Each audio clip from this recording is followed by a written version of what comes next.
Team GB's Dina Asher-Smith is going to miss the rest of the Olympics because of injury. Comes after she missed out narrowly on a place in the 100 metres final. Geraint Hughes is live for us in Tokyo. This was one of the big medal hopes, the glamour prospect of Dina Asher-Smith winning something in at least the 200 metres. She's out altogether. What she's had to say?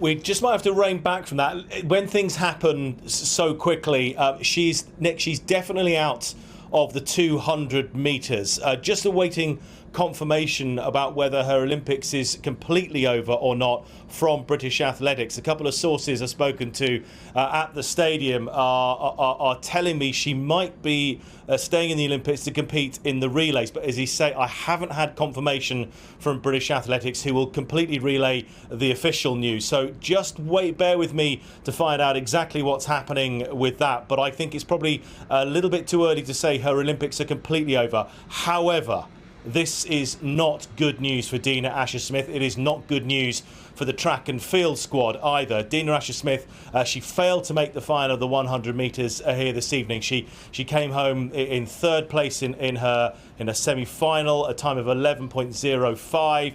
Clearly looked a little bit out of shape. We were wondering what it was. Was it a bit of race rustiness? Was it potentially due to the fact that she pulled out of a meeting in Gateshead and Stockholm earlier in the month? And after the race, when she was speaking to media at the stadium, she revealed that in the Great Britain and Northern Ireland trials for these Olympic Games, at 60 metres in the 100-metre race, she tore her hamstring. She was still able to get through the race. It was a very slim chance, apparently, at that time, whether she was going to make the Olympics at all. But she's worked hard in the intervening weeks to get herself to Tokyo.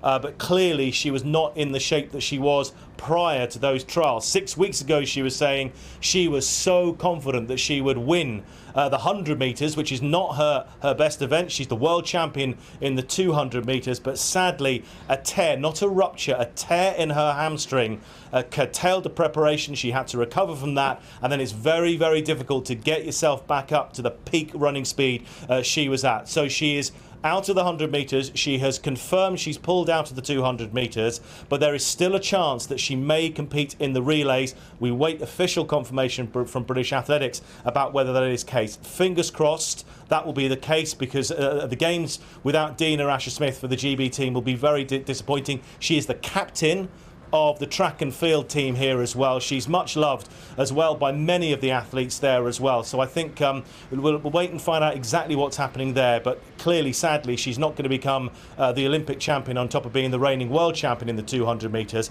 But maybe there is a slim chance she can still take place in these Olympics in the relay events. Geraint, thank you. Live from Tokyo with the very latest. Plenty to cheer over then with Perry Shakes-Drayton, who was part of the Team GB squad at the London Olympics, former World Championship silver medalist. Good afternoon to you. Let's pick up first of all on what Geraint was talking about there. Is it realistic that she is a relay contender if she's got a serious hamstring problem? I mean, I don't think she wants to do any more damage to the injury that's already there. That's a decision for her to make, and obviously the coaches, because I'm sure they've got some backup girls that can fill her space.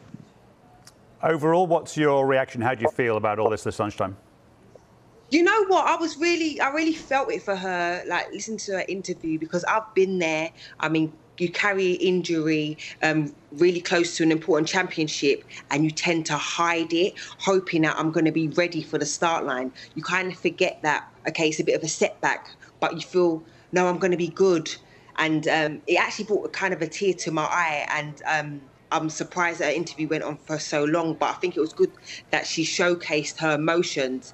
You may see Dina usually with a smile on her face, and that's how I used to be as an athlete. But behind closed doors, there's a lot going on, a lot of emotions that we tend to hide.